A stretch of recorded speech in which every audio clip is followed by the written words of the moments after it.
പഴുത്ത ചക്ക വെച്ചിട്ട് നിങ്ങൾ മനസ്സിൽ പോലും ചിന്തിക്കാത്ത ഒരു ഐറ്റം ആണ് കേട്ടോ ഇന്ന് ഷെയർ ചെയ്യുന്നത്. ശരിക്കും നമ്മൾ ഒരു മഴക്കാലത്ത് പഴുത്ത ചക്ക എപ്പോഴും നമ്മൾ കുക്ക് ചെയ്തിട്ടാണല്ലേ കഴിക്കാറുള്ളത്. അല്ലാതെ നമ്മൾ വെള്ളം ഇറങ്ങിയിട്ടുള്ള ചക്കയൊക്കെ കഴിച്ചാൽ വയറിനൊക്കെ ഒരുപാട് പ്രശ്നങ്ങൾ വരും. പക്ഷേ ഈ ഒരു പഴുത്ത ചക്ക കുക്ക് ചെയ്തിട്ട് കഴിക്കുക എന്ന് പറഞ്ഞാൽ ഒന്നാമത് വരട്ടിയെടുക്കുകയാണ് ചെയ്യുക. അപ്പോൾ അതാണെന്നുണ്ടെങ്കിലോ ആ ഒരു പ്രോസസ്സ് ഒരുപാട് മണിക്കൂറുകൾ നീളുന്ന ഒരു പ്രോസസ്സാണ്. അപ്പോൾ മടിയുള്ളവർക്കൊന്നും പറ്റിയിട്ടുള്ള ഒരു പരിപാടിയല്ല അത്. അപ്പോൾ വീട്ടിലൊക്കെ ഒരുപാട് ചക്ക ഉള്ളവരൊക്കെ ഇത് വരട്ടിയെടുക്കാനൊക്കെ മടിച്ചിട്ട് ചിലപ്പോൾ അങ്ങ് കളയും. അപ്പോൾ ഇങ്ങനെ കളയുന്ന ഈ ഒരു ചക്ക ഉണ്ടല്ലോ, അത് വലിയ വലിയ സ്റ്റാർ ഹോട്ടലിലൊക്കെ നല്ല വില പിടിപ്പുള്ള ഒരു വിഭവമായിട്ടാണ് കേട്ടോ സെർവ് ചെയ്യുന്നത്. അതും സിമ്പിളായിട്ട് ഉണ്ടാക്കിയെടുക്കാൻ പറ്റിയിട്ടുള്ളൊരു വിഭവം. അപ്പം അങ്ങനെയുള്ളൊരു വിഭവമാണ് ഇന്ന് ഞാൻ ഷെയർ ചെയ്യുന്നത്.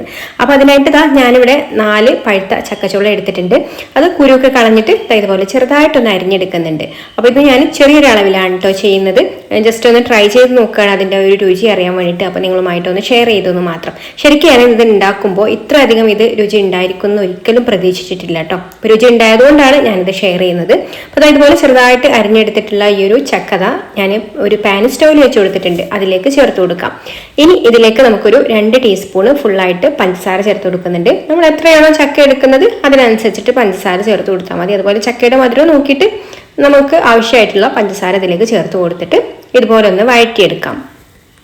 ഒരു മീഡിയം ഫ്ലെയിമിൽ വെച്ചിട്ട് ഈ ഒരു ചക്ക കുക്കാവുന്ന രീതിയിൽ വേണം കേട്ടോ വഴറ്റിയെടുക്കാൻ വേണ്ടിയിട്ട്. അപ്പോൾ പഞ്ചസാരയൊക്കെ ഒന്ന് മെൽറ്റായിട്ട് വരും. അപ്പോൾ മെൽറ്റായിട്ട് ഇത് കാരമൽ ആവണ്ട, ആ ഒരു സ്റ്റേജിലേക്ക് എത്തണ്ട. അതിന് മുന്നേ ആയിട്ട് നമുക്ക് ഇത് ഫ്ലെയിം ഓഫ് ആക്കാം. ഇനിയിപ്പോൾ ചക്കയിൽ നിന്ന് വെള്ളമൊന്നും ഇത് കുക്കാവാൻ ഇറങ്ങി വന്നിട്ടില്ലെങ്കിൽ ഇത് കാരമലായി പഞ്ചസാര കാരമലായി തുടങ്ങുകയാണെന്നുണ്ടെങ്കിൽ 1-2 ടേബിൾ സ്പൂൺ വെള്ളം ചേർത്ത് കൊടുത്തിട്ട് ഈ ചക്ക ഒന്ന് കുക്ക് ചെയ്തെടുത്താൽ മതി കേട്ടോ. അപ്പോൾ ഇതുപോലെ നന്നായിട്ടങ്ങ് വഴറ്റിയെടുത്തിട്ട് നമുക്കിത് ചൂടാറാൻ വേണ്ടിയിട്ട് മാറ്റി വെക്കണം. അപ്പോൾ ഇത് സെറ്റ് ചെയ്യാൻ വേണ്ടിയിട്ട് നമുക്ക് നന്നായിട്ട് ചൂടാറിയിട്ട് വരണം. അപ്പോൾ അത് അവിടെ മാറ്റി വെക്കാം.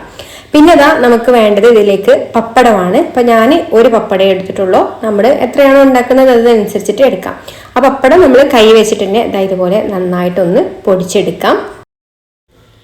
ഇനി നമുക്കിതിലേക്ക് വേണ്ടത് ഫ്രഷ് ക്രീമാണ്. അപ്പോൾ ഫ്രഷ് ക്രീമും നമ്മൾ എത്രയാണോ സെറ്റ് ചെയ്യുന്നത് അതിനനുസരിച്ചിട്ട് എടുത്താൽ മതി കേട്ടോ. അപ്പോൾ ഞാനിതാ ഈ ഒരു ബൗളിൽ ഫ്രഷ് ക്രീം കട്ടൊക്കെ ഉണ്ടെങ്കിൽ ഒന്ന് നന്നായിട്ട് മിക്സ് ചെയ്ത് അതൊക്കെ ഒന്ന് ഉടച്ചെടുക്കാം.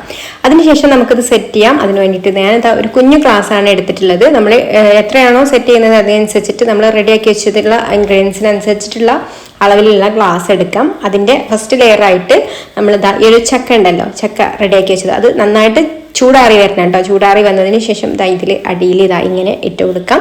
അതിന് മുകളിലായിട്ട് ഇനി നമ്മൾ പൊടിച്ചു വെച്ചിട്ടുള്ള പപ്പടാണ് ചേർത്ത് കൊടുക്കുന്നത്. ഇപ്പോൾ രണ്ടാമത്തെ ലെയർ പപ്പടും ചേർത്ത് കൊടുത്തു.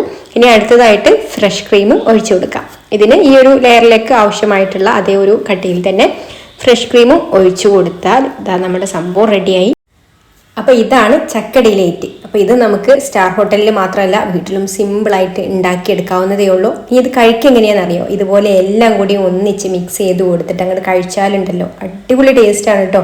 അപ്പോൾ നിങ്ങൾ ഒരു തവണയെങ്കിലും ഒന്ന് ട്രൈ ചെയ്ത് നോക്കിക്കോളൂ. പിന്നെ നിങ്ങൾ വീണ്ടും വീണ്ടും ഇത് ഉണ്ടാക്കി നോക്കും. അപ്പോൾ ഇഷ്ടമായിട്ടുണ്ടെങ്കിൽ ലൈക്ക് ചെയ്യാനും ഷെയർ ചെയ്യാനും ചാനലൊന്ന് സബ്സ്ക്രൈബ് ചെയ്യാനും ഫേസ്ബുക്കിലാണ് കാണുന്നതെന്നുണ്ടെങ്കിൽ പേജൊന്ന് ഫോളോ ചെയ്ത് സപ്പോർട്ട് ചെയ്യാനും കൂടി മറക്കല്ലേ. അപ്പം ഇനി മറ്റൊരു നല്ല റെസിപ്പിയുമായിട്ട് അടുത്ത വീഡിയോയിൽ കാണാം. താങ്ക്